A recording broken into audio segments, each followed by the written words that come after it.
Hello everyone, কি অবস্থা? কেমন আছেন সবাই? আশা করি সবাই অনেক বেশি ভালো আছেন। তো আজকের ভিডিওটা অনেক বেশি ইন্টারেস্টিং হতে চলেছে। আজকে আমি আপনাদের সঙ্গে শেয়ার করব আপনি কি করে প্রফেশনাল ফটোগ্রাফার হতে পারেন, কি করে আপনি ফটোগ্রাফি করে আর্নিং করতে পারেন, কি করে আপনার বিজনেসটাকে বড় করতে পারেন, কি করে স্টেবল করতে পারেন। তো এই সব কিছু নিয়ে থাকছে আজকের ভিডিওটা। তো কথা না বাড়িয়ে ভিডিওতে যাওয়া যায়। একজন ভালো ফটোগ্রাফার হতে হলে আপনার টেকনিক্যাল নলেজটা থাকাটা খুব জরুরি। দেখেন, অনেকগুলো আর্ট ফর্ম আছে, যেমন নাচ করা, গান করা। এগুলোতে মূলত কি হয়, আপনার বডি পার্ট ব্যবহার করে আপনি আপনার আর্টটাকে শো করেন। আর আমাদের ক্ষেত্রে একটা ক্যামেরাকে ব্যবহার করে আমরা আমাদের আর্টটাকে শো করি। সেক্ষেত্রে কি হয়, আমরা ক্যামেরার উপর ডিপেন্ডেন্ট। আমাদেরকে ফটোগ্রাফার হতে হলে একটা ক্যামেরা থাকা জরুরি। ক্যামেরা না থাকলে আমরা ফটোগ্রাফার হতে পারবো না। তাই টেকনিক্যাল নলেজ সম্পর্কে জ্ঞান থাকাটাও জরুরি। আপনি ক্যামেরা চালাতে পারেন, টুকটাক সেটিং জানেন, খুব ভালো কথা। কিন্তু আপনাকে পরিপূর্ণ ক্যামেরা সম্পর্কে জানতে হবে। ক্যামেরা কিভাবে কাজ করে, লেন্স কিভাবে কাজ করে, ক্যামেরাতে কি কি ফিচার দেওয়া আছে, এই সব কিছুই আপনাকে পুরোপুরি জানতে হবে। সম্পূর্ণরূপে জ্ঞান থাকা লাগবে।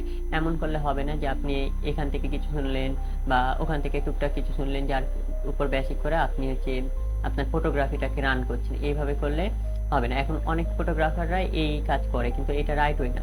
এরকমভাবে কাজ করলে আপনি কখনোই একজন ভালো ফটোগ্রাফার হতে পারবেন না। আপনাকে পরিপূর্ণ ধারণা থাকা লাগবে।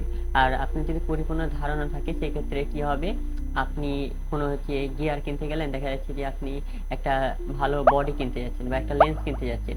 আপনার বডি সম্পর্কে ধারণা আছে, লেন্স সম্পর্কে ধারণা আছে, আপনি জানেন যে আপনি কি ফটোগ্রাফি করতে চান। তো সেক্ষেত্রে আপনি চুজ করতে পারবেন যে আমার ফটোগ্রাফির জন্য আমার এই বডিটা লাগবে বা এই লেন্সটা লাগবে। বা দেখা যাচ্ছে যে আপনি একটা ইভেন্টের মাঝে আছেন বা আপনি ওয়াইল্ড লাইফ করতে গেছেন, জঙ্গলের মাঝে আছেন। এই সময় আপনার ক্যামেরাতে টুকটাক কোনো সমস্যা দিল বা লেন্স ঠিকভাবে কাজ করছে না। আপনার যদি লেন্স সম্পর্কে বা ক্যামেরা সম্পর্কে প্রপার ধারণা থাকে, তো আপনি এই বিষয়টাকে ওখানে বসে আপনার আয়ত্তে যতক্ষণ আছে সেই জিনিসটাকে সর্ট আউট করতে পারবেন, বা আপনি ধরতে পারবেন যে এই সমস্যার জন্য এই কাজটা হচ্ছে না আমার। এই জন্য পরিপূর্ণ ধারণা থাকা লাগবে আপনার ক্যামেরা লেন্স সম্পর্কে। আর যেহেতু আমাদের এই আর্টটা বা আমাদের এই প্রফেশনটা টেকনোলজি ভিত্তিক, সেই জন্য আমাদেরকে টেকনোলজি সম্পর্কে ধারণা রাখতে হবে। Day by day technology update হয়, আমাদের এই আপডেট সম্পর্কে ধারণা রাখতে হবে। যেমন একসময় ছিল ডিএসএলআর, এখন ইউজ হয় মিররলেস ক্যামেরা। আপডেট হয়েছে।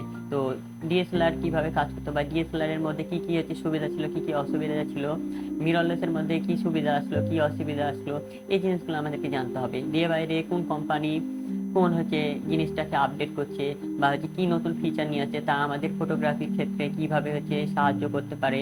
বা আমরা ক্যামেরা সব কিছু প্রপার ভালো কাজ করে না বা সবকিছু ইউজ করার মতো থাকে না। তো কি জিনিসগুলো আমরা কোন ফটোগ্রাফিতে বাদ দিব, কোন ফটোগ্রাফিতে কি জিনিসগুলো অ্যাড করব, এই সম্পর্কে ধারণা রাখতে হবে। তাই একজন ভালো ফটোগ্রাফার হতে হলে টেকনিক্যাল নলেজ থাকাটা খুবই জরুরি। আপনি যাই বলেন, 50% ফটোগ্রাফি হয় আর বাকি 50% হয় এডিটিং। তাই আপনি অ্যাজ এ ফটোগ্রাফার আপনার এডিট সম্পর্কে ধারণা থাকাটা খুব জরুরি। আপনি যদি নিজে ঘরে বসে এডিট করতে নাও চান, তবেও আপনাকে এডিট সম্পর্কে ধারণাটা রাখতে হবে।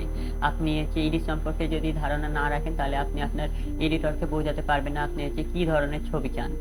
আপনি এডিট সম্পর্কে যখন ধারণা থাকবে, তখন আপনি আপনার এডিটরকে বলতে পারবেন আপনি কি ধরনের ভীষণ ভাবছেন। তখন আপনার এডিটর আপনাকে সেই রকমভাবে এডিট করে দিবে, তখন আপনার ছবিটা পরিপূর্ণতা পাবে। আপনি ফটোগ্রাফি করছেন, এডিটিং করছেন, আপনার মধ্যে আর্ট চলে আসছে। এখন আপনাকে এই আর্টটাকে বিক্রি করতে হবে। আপনি আপনার আর্টটাকে কী করে বিক্রি করবেন, সেটা অন্য ফটোগ্রাফারের কাছে হোক বা ক্লায়েন্টের কাছে হোক বা ফ্রিল্যান্সিংয়ের মাধ্যমে হোক, আপনাকে এই আর্টটা তো বিক্রি করতে হবে।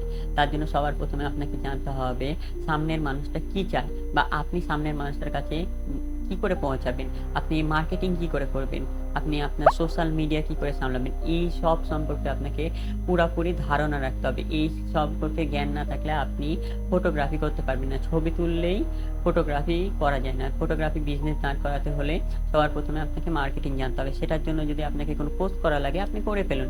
এখন অনলাইন অফলাইন অনেক ধরনের কোর্স পাওয়া যায়। আপনার যদি বাজেট কম থাকে, সেক্ষেত্রে আপনি অনলাইন কোর্সগুলো করতে পারেন, কিংবা আপনি ইউটিউবের হেল্প নিতে পারেন। ইউটিউবে হিউজ পরিমাণে ভিডিও আছে, আপনি সেসব ভিডিওগুলো দেখে নিজের জ্ঞান ডেভেলপ করতে পারেন, বাট আপনাকে মার্কেটিং স্কিলটা ডেভেলপ করতে হবে। আপনার মার্কেটিং স্কিল যত কম হবে আপনি তত হচ্ছে ফটোগ্রাফিতে নিচের দিকে থাকবেন। আপনার স্কিল যত ডেভেলপ হবে, যত আপনি সব কিছু সম্পর্কে জানবেন, আপনি নিজের মার্কেটিং তত ভালোভাবে করতে পারবেন, আপনার বিজনেসটা তত তাড়াতাড়ি গ্রো করবে। সেই জন্য আপনাকে সবার প্রথমে মার্কেটিং স্কিলটাকে ডেভেলপ করতে হবে। যদি আপনার কাছে আর্ট না থাকে, ট্যালেন্ট না থাকে, তাহলে কোনো কাজেরই না। আপনি দামি ক্যামেরা কিনলেন, দামি পোস্ট করলেন, সেগুলো আপনার কোনো কাজে আসবে না। যখন আপনি জব করবেন তখন আপনি অনেক কিছু শিখতে পারবেন, যখন আপনি আউটডোর ফটোশুটে যাবেন তখন আপনি অনেক কিছু শিখতে পারবেন। শুধুমাত্র শিখে গেলে হবে না, শেখা জিনিসগুলোকে অ্যাপ্লাই করতে হবে। অ্যাপ্লিকেশন জরুরি, আর্টিস্টিক থট প্রসেসিং হওয়াটা হচ্ছে জরুরি। যে এর মানে কি? এর মানে হচ্ছে লাইট সেট আপ আপনি কী করে করবেন, কম্পোজিশন কী করে আপনি ডেভেলপ করবেন, আপনার ফ্রেম ডে বাই ডে কী করে ভিন্ন করবেন, এই জিনিসগুলো সম্পর্কে ধারণা রাখতে হবে। কোনো ফটোগ্রাফার যদি আর্টিস্টিক মাইন্ডেড না হয় তাহলে সে কখনোই ব্যবসা করতে পারে না। আপনাকে আর্টিস্টিক মাইন্ডেড হতে হবে। আপনি যদি আর্টিস্টিক মাইন্ডেড হন তবে আপনি অন্য একটা ফটোগ্রাফারকে হায়ার করতে পারবেন। এখন সোশ্যাল মিডিয়ার দুনিয়াতে আমরা করি কি, যে একটা বড় ফটোগ্রাফারের ভালো কোনো অ্যালবাম দেখলাম, সেই ছবি পছন্দ হলো, আমরা সেই ট্রেন্ডে বা আভাসে তার রকম ছবি তুলতে চলে গেলাম। কিন্তু এখানে আমার ইউনিকনেসটা থাকলো না, আমি একজনের কপি করে আনলাম, আমি কনসেপ্টটা কপি করে নিলাম। তো এখানে আমার কোনো ক্রেডিট থাকলো না, বা আমার কাজটা ইউনিক হলো না, কারণ যে মানুষ অলরেডি একটা কাজ সেম টু সেম দেখে ফেলেছে, আমার কাজটা কেউ দেখতে আসবে না। তাই আপনাকে খুঁজতে হবে যে আপনি আপনার কাজটাকে কী করে ইউনিক করবেন। আপনি হচ্ছে বিভিন্ন বই পড়তে পারেন, বই পড়ে সেখান থেকে ধারণা নিতে পারেন। আপনি বিভিন্ন সিনেমা দেখতে পারেন, সিনেমার কোনো ক্যারেক্টার যদি পছন্দ হয় সেই অনুযায়ী শ্যুট করতে পারেন। মূলত আপনাকে করতে হবে কি, যে আপনার কাজটাকে অন্যের তুলনায় ইউনিক করতে হবে, তবে আপনার হচ্ছে কাজটা মানুষ দেখবে, আপনাকে তখন মানুষ হায়ার করবে। তাই ক্রিয়েটিভ স্কিল থাকাটা অনেক জরুরি। তো গাইস, এই ছিল আজকের ভিডিও। আশা করি তোমাদের ভিডিওটা অনেক ভালো লেগেছে, একটু হলেও তোমাদের ফটোগ্রাফি ক্যারিয়ারে এই ভিডিওটা হেল্প করবে। তো আজকের জন্য এ পর্যন্তই। ভালো থাকো সবাই, সুস্থ থাকো, দেখা হচ্ছে পরবর্তী কোনো ভিডিওতে। সে পর্যন্ত টাটা।